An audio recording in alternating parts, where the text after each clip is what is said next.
Olá, amados irmãos, graça e paz. Uma boa noite a você que está agora se conectando conosco em mais um estudo bíblico online. Hoje, fazendo um estudo um pouco diferente, nós estamos fazendo esse estudo já pré-gravado por uma necessidade de força maior, mas esperando em Deus que você tenha a mesma motivação de aprender a palavra do Senhor. Não importa se ela está sendo ao vivo ou se ela foi já gravada previamente, importa que ela foi feita com muito carinho, ela foi feita para continuar trabalhando na sua vida, amadurecendo a sua fé, fortalecendo a sua caminhada em Cristo.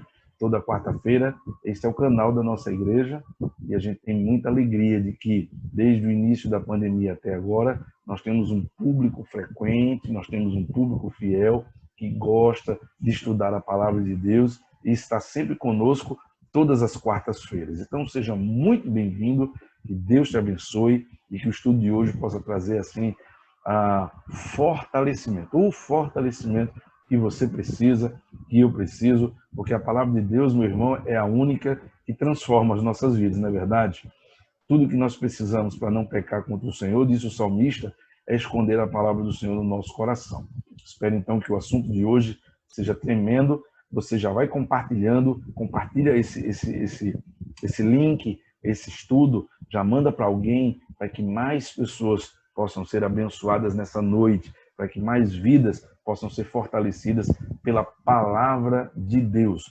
Hoje eu quero compartilhar um tema muito legal, muito interessante e talvez muito oportuno neste momento em que as igrejas estão cada vez mais fortalecendo seus trabalhos, cada vez mais retomando a normalidade de suas programações, como é o caso da nossa e é o caso de muitas outras, apesar de que ainda há igrejas que nem voltaram aos seus cultos presenciais ainda. Mas vamos lá. Hoje eu quero trabalhar um tema que o apóstolo Paulo fala muitas vezes, fala abundantemente sobre esse assunto.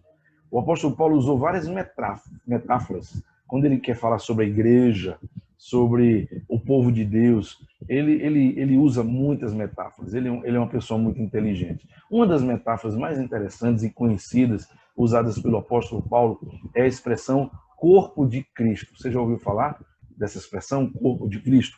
Olha o que é que diz aqui em Romanos, capítulo 12, abre aí, Romanos 12, para você acompanhar, você anota e você abre, porque nada melhor do que a gente poder ler juntos a palavra de Deus, não é verdade?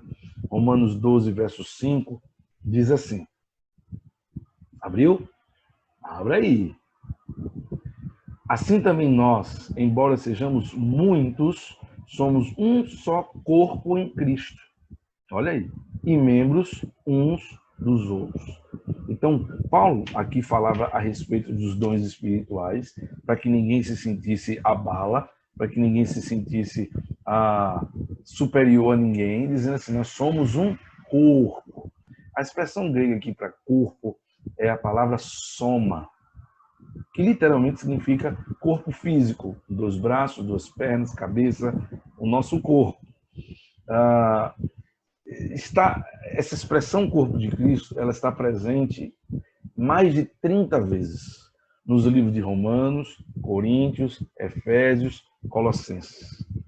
Paulo escreve abundantemente com a preocupação de que a igreja não só entenda esse mistério, esse princípio, essa verdade que nós somos o corpo de Cristo, mas, sobretudo, irmãos, para que a gente possa viver essa verdade.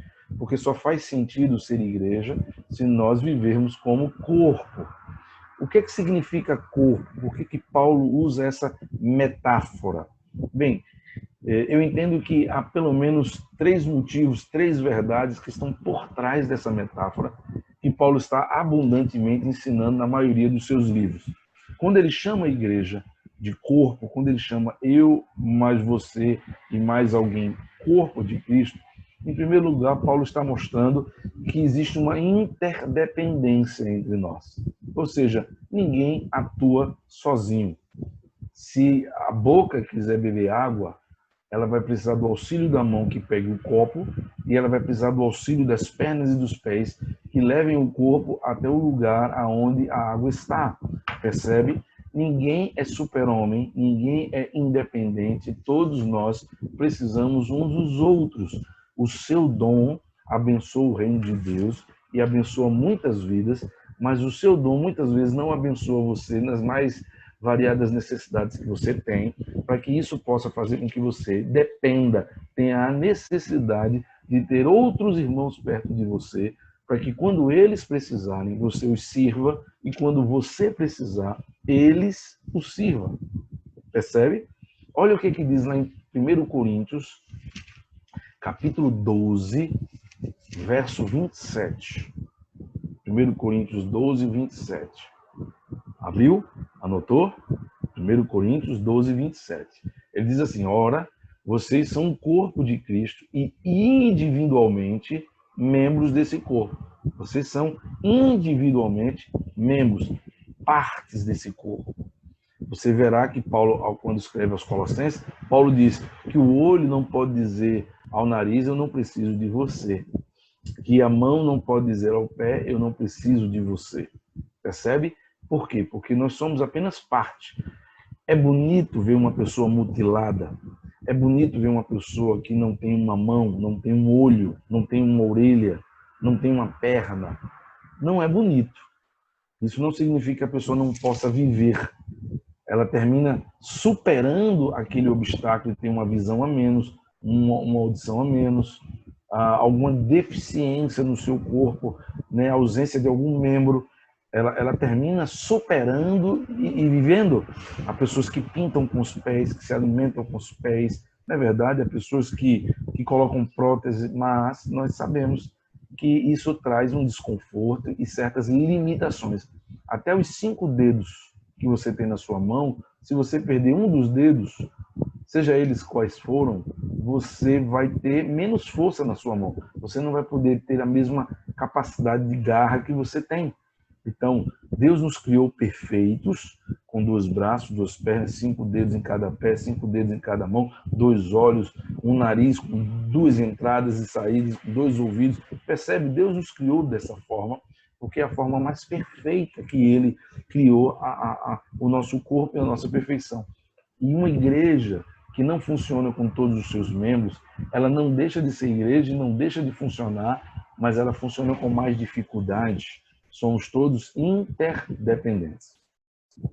A segunda verdade que Paulo está querendo nos ensinar quando usa a metáfora que nós somos o corpo de Cristo é a igualdade. E aqui eu trato de igualdade de importância, ou seja, ninguém é melhor do que o outro, ninguém é maior do que o outro, tá certo? Nós não podemos nos colocar superiores a ninguém. O corpo dá a ideia de igualdade. Voltando para Romanos, capítulo 12, no verso 3, ele diz assim, achou aí? Vamos lá? Então, Romanos 12, 3, ele diz assim, porque pela graça que me foi dada, digo a cada um de vocês que não pensem de si mesmo, além do que convém. Pelo contrário, pense com moderação, segundo a medida da fé que Deus repartiu a cada um de vocês. Então, olha a recomendação de Paulo, quando ele fala para aquela igreja que é o corpo. Ninguém pense de si mesmo além do que convém. Ninguém pense além da medida. Pelo contrário, seja moderado. Pense na medida da sua fé. Você canta muito bem, mas uma igreja não é formada só de levitas. Você prega muito bem, mas uma igreja não é formada só de pregador. Percebe? Você dá muito uma aula extraordinária, mas uma igreja não é formada somente de professores. Então, calma. Pense com moderação, à medida da sua fé, à medida do dom que Deus lhe deu. Que bom que você existe, mas somos todos iguais. Tá certo? O funcionamento de uma igreja, desde a pessoa que varre a igreja até a pessoa que prega, todas essas atividades são importantes e essenciais numa igreja. Deus se alegra quando nós fazemos a nossa parte com disposição, com fidelidade e em adoração a Ele. Amém? Então vamos seguir. Vamos seguir. Terceira verdade que o apóstolo Paulo também nos ensina, quando ele usa a metáfora corpo, é que ele está tratando aqui de unidade. Percebe? A ideia de unidade é todos trabalham para a mesma pessoa. Todos trabalham juntos. Todos trabalham por todos. É a ideia, irmãos, de unidade. Romanos, capítulo 14, abra aí Romanos 14, verso 19. Romanos 14, 19. O apóstolo Paulo diz outra verdade aqui para nossa compreensão desse princípio, certo? Corpo significa unidade. Assim, pois, olha o que ele vai dizer, sigamos as coisas que contribuem para a paz e também as que são para a edificação mútua. O que Paulo está dizendo? Olha, você não pode pensar que você está com a razão e brigar com todo mundo por causa disso e levar a sua vontade a ferro e fogo, não. Sigamos as coisas que contribuem para a paz. Eu tenho uma ideia, você tem uma ideia e outro irmão tem uma ideia e a gente não entra num consenso de qual a melhor ideia. Nós precisamos juntos decidir seguir as coisas que contribuem para a paz e que contribuem para a edificação mútua. Qual é o que é que vai beneficiar mais a todos? E eu preciso ser capaz de abrir mão da minha vontade, porque maior e mais importante do que a minha vontade ou a minha necessidade é a vontade e a necessidade é a edificação da igreja, do grupo, do corpo de Cristo. Irmãos, isso é muito importante. Você lembra que em João capítulo 17, quando Jesus está nos seus últimos dias e se preparando para ser entregue aos homens, e certamente ao ser entregue ele seria morto, seria julgado e crucificado. Você lembra aquela oração sacerdotal de Jesus? É uma oração muito famosa e uma oração muito importante. Você lembra, dentre muitas coisas, o que é que Jesus mais enfatiza naquela oração? Ele repete 3 vezes: Pai, que eles sejam um, como eu e tu somos um. A oração de Jesus, queridos, naquele momento em que ele se preparava em rogar por nós, antes de morrer, é que houvesse unidade. De forma, queridos, que essa oração de Jesus, ela permanece. Ele não orou depois de morto, ele orou em vida. A sua oração permanece plenamente atualizada e em cumprimento. Ele pediu, antes de entregar a sua própria vida, que o Pai cuidasse e abençoasse a nossa unidade. Isso também significa que quando eu e você não estamos comprometidos com a unidade, em sermos corpo, interdependência, igualdade e unidade, as 3 verdades, a metáfora do corpo, nós estamos trabalhando contra a oração de Jesus, nós estamos agindo contra a oração de Jesus. A oração de Jesus, em vez de se tornar favorável, ela se tornará contra nós, porque nós passamos para o outro lado, nós não estamos trabalhando e lutando para que haja a paz, para que haja a edificação do corpo. Agora, você já parou para pensar por que Jesus também fez essa oração antes de morrer? Eu entendo, queridos, que depois da morte de Jesus, a unidade será o maior desafio da igreja e tem sido, ao longo dos anos, o maior desafio da igreja. É impressionante como, depois da morte de Cristo, nós estamos constantemente sendo tentados a cada um pensar em si, a cada um colocar a sua vontade em primeiro lugar.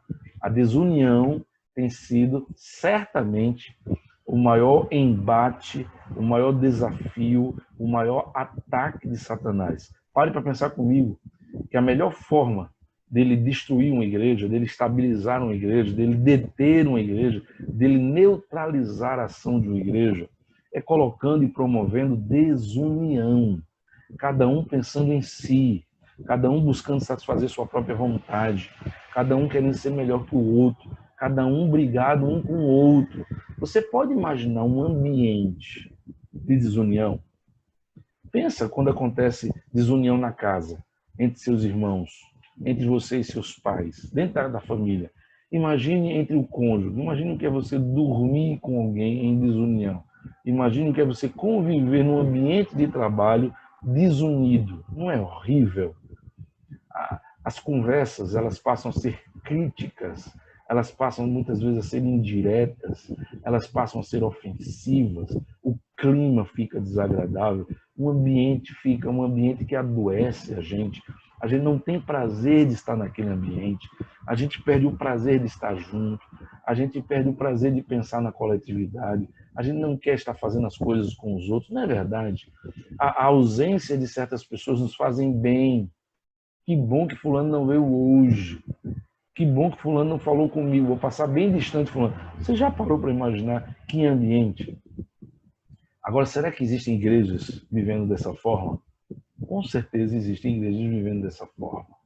Porque um ambiente de desunião é um ambiente propício para que o inimigo realmente trabalhe em favor de destruir a igreja.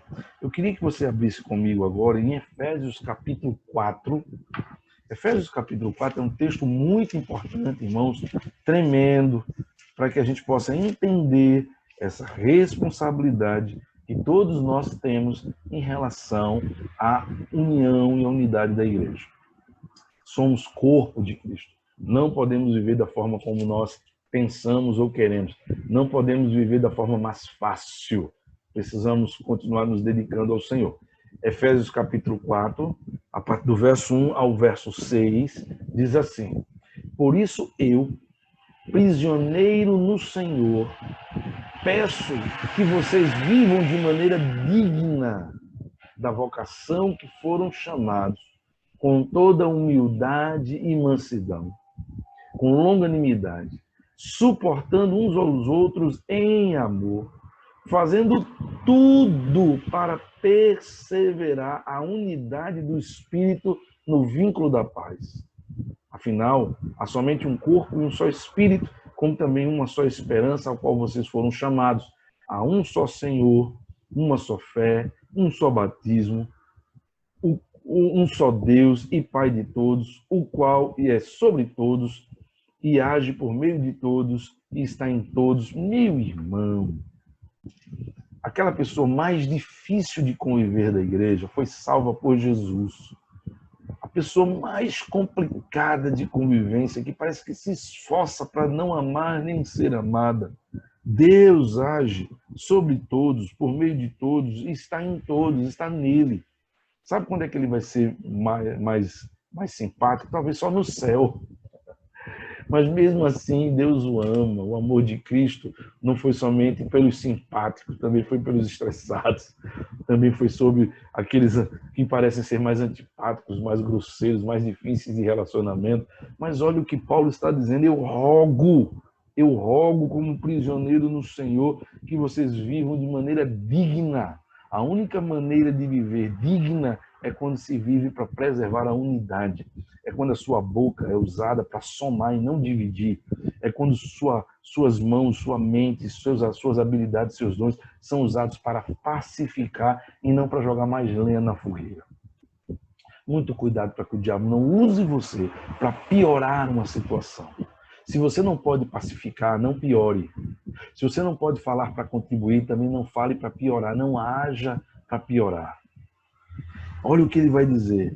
Eu peço que vocês vivam de maneira digna da vocação que vocês foram chamados. Como nós fomos chamados para viver? Nós fomos chamados para viver não para sermos brigões, nem prepotentes, nem orgulhosos. Nós fomos chamados para viver, como diz aqui no verso 2 de Efésios 4, com toda humildade. Fomos chamados para viver com toda mansidão. Fomos chamados a viver com toda longanimidade. E tem gente, mas pastor Heraldo, tem gente que é difícil de amar, porque quando você quer chegar para fazer alguma coisa, o cabo já vem com 4 pedras na mão. É verdade. Quando não é possível amar, olha o que ele vai dizer. Nós fomos chamados pelo menos para suportar em amor. Eu creio que Paulo foi muito feliz ao escrever essa expressão, porque às vezes há pessoas que você não consegue amar, mas pode suportar em amor, fazendo tudo para preservar a unidade do Espírito pelo vínculo da paz. Somos chamados para viver em paz, irmão. Todo cristão, ele deve lutar e perseverar para manter o vínculo da unidade no vínculo da paz. Precisamos perseverar nesse propósito. É fácil se estressar, é fácil se entristecer, é fácil entrar numa briga, difícil é evitar a briga, difícil é pacificar uma briga. Né? Pacificar não é para os fracos, é para os fortes, é para os crentes maduros, é para os crentes que realmente levam a Deus a sério, a sua vida cristã a sério. É interessante, e eu quero caminhar para a reta final desse estudo, é interessante o quanto a palavra de Deus é rica para nos dar muitos motivos para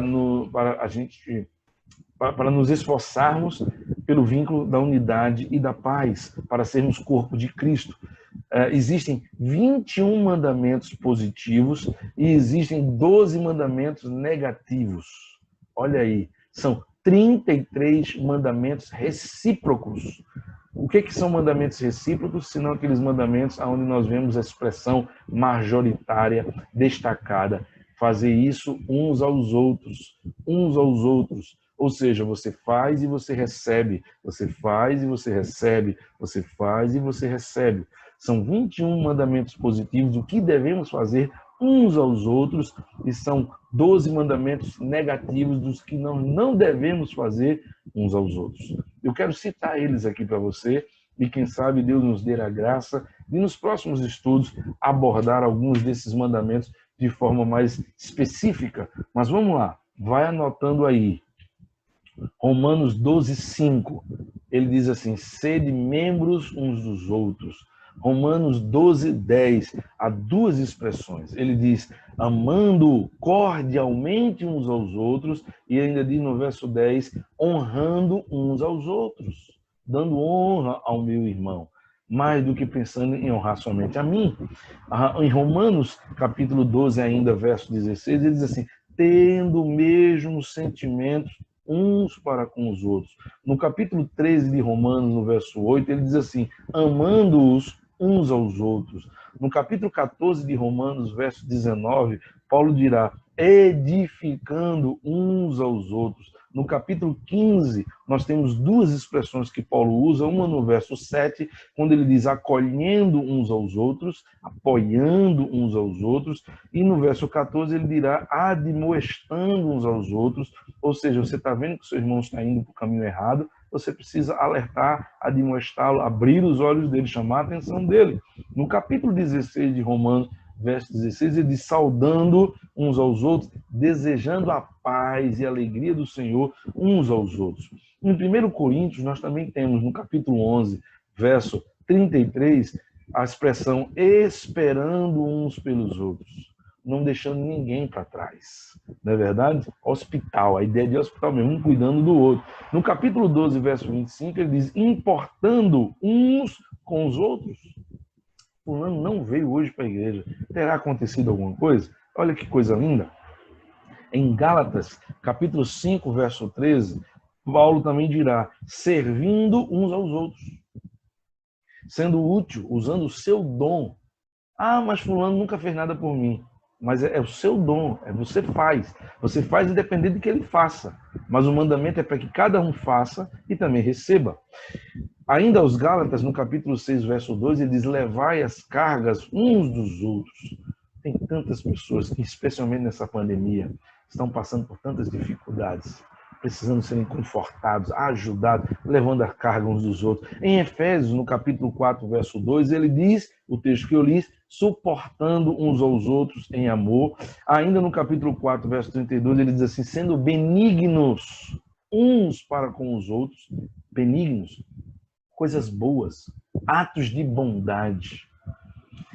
Em Efésios capítulo 5, verso 1, ele diz, sujeitando-os uns aos outros, né?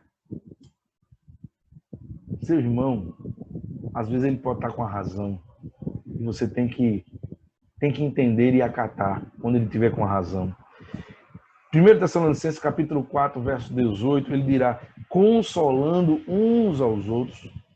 Em Tiago, capítulo 5, verso 16, nós vemos duas expressões. A primeira é confessando pecados uns aos outros, ou seja, pedindo ajuda. Na verdade, é que o sentido é abrir o coração e compartilhar problemas difíceis, erros meus, com gente madura que possa me ajudar.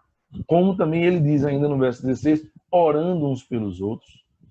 Em 1 Pedro, capítulo 4, verso 9, diz, sendo hospitaleiros uns para com os outros. E em 1 João 1, 7, diz, tendo comunhão uns para com os outros. E assim nós temos 21 mandamentos recíprocos positivos. Pastor, o senhor falou tão rápido, eu parei na metade. Não tem problema não, está gravado. Entendeu agora por que não é ao vivo, é gravado?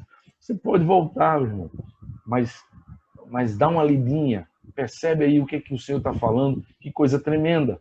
Mas nós temos também 12 mandamentos negativos, coisas que nós não devemos fazer uns com os outros, que são também mandamentos recíprocos, que ajudam, que favorecem, que facilitam, que protegem, que estimulam o fortalecimento do corpo de Cristo.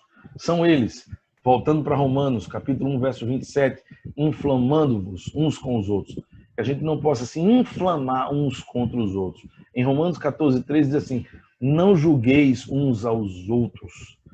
Lá em Coríntios, 1 Coríntios, capítulo 7, verso 5, ele diz assim, não vos priveis uns aos outros, especialmente falando a respeito da relação conjugal. Em Gálatas, capítulo 5, no verso 15, nós vemos 3 expressões importantes. Gálatas 5, 15.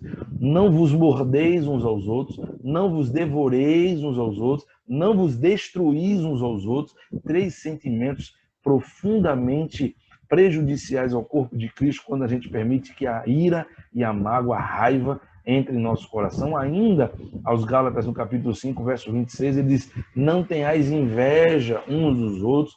Pense num pecado terrível que tem dividido muita igreja. O irmão recebe a bênção e eu fico com inveja porque ele recebeu, porque eu queria ter recebido também, ou porque ele foi promovido e eu não fui. Colossenses capítulo 3, verso 9, não mintais uns aos outros. Em Tito, no capítulo 3, verso 3, diz assim, não odieis uns aos outros.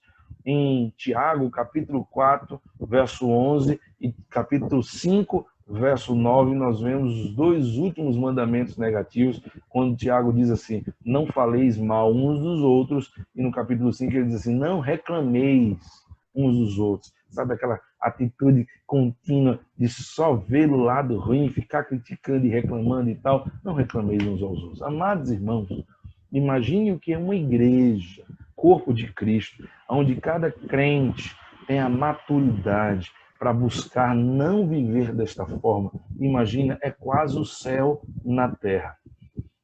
Por isso que a Bíblia diz, vigiai e orai para que não entreis em tentação, porque constantemente o diabo tem nos tentado, irmãos, tem nos tentado a deixar de fazer o que deveríamos fazer ou fazermos o que somos recomendados a não fazer. Se a desunião é o maior pecado da igreja, a união, meu irmão, é a maior bênção. E aí você pode lembrar do Salmo 133, quando o salmista vai descrever quão bom e quão maravilhoso é quando os irmãos vivem em união, e ele usa 2 metáforas ali tremendas, que é o óleo que desce da barba de Arão e o orvalho que desce do Monte Hermon, e lá é seco, mas o orvalho, quando desce, a vida ao pé do monte, não é verdade? E aí ele diz, quando há comunhão, o Senhor ordena ali a vida e a sua bênção para sempre. Ele ordena a bênção e a vida para sempre. Você pode estar cercado de pessoas que não querem viver a comunhão, que não querem se esforçar, mas isso não é justificativa para você não cumprir a sua responsabilidade. Eu entendo que em Salmo 133 fala de uma bênção que pode ser coletiva, mas, sobretudo, ela é individual. Ou seja, se ninguém estiver vivendo a comunhão, mas eu estiver buscando a comunhão, o Senhor ordena a bênção e a vida sobre a minha vida. Poderia ser que toda a igreja estivesse vivendo essa bênção, mas isso vai depender se toda a igreja também estiver envolvida e esforçada para viver essa comunhão. Se ninguém estiver vivendo isso, mas eu estiver vivendo, a bênção deixa de ser coletiva e passa a ser individual. Mas certamente que eu creio que existe em muitas igrejas um grupo de pessoas que se esforçam para viver a comunhão. E é sobre a vida daquele grupo que a bênção do Senhor está ordenada e a vida do Senhor está ordenada para sempre. E eu tenho certeza que o que mantém muitas igrejas vivas, abertas, relevantes, não é a coletividade, não é os 100%, mas é a maioria que tem vivido, se esforçado para que haja corpo, para que haja unidade, igualdade, interdependência. Faça isso, meu irmão. É o que Deus espera de mim, é o que Deus espera de você. Assim a gente encerra o nosso estudo de hoje sobre o que é ser corpo, esperando em Deus que esse estudo possa ter abençoado a sua vida e semeado no seu coração a inquietação e o desafio de que você seja um defensor da unidade, que você seja um promotor da união e da paz, que você faça a sua parte para que a família IPJA ou a igreja que você faz parte seja cada vez mais uma igreja melhor para a glória de Deus. Ao final desse estudo, não deixe de compartilhar esse vídeo. Toda quarta-feira nós temos vários estudos, então caminhe aqui na página do Facebook, você verá outros estudos que certamente também vão abençoar a sua vida. O importante é que você possa pegar esse endereço e não só compartilhar na internet, né, no Facebook, mas você também possa pegar esse endereço e compartilhar nos grupos que você faz parte pelo WhatsApp, para que mais pessoas possam ter acesso, conhecer a nossa página e ter mais acesso também a um conteúdo edificante, cristão, criado para fortalecer a sua vida. Não deixe de orar pelos projetos sociais da nossa igreja.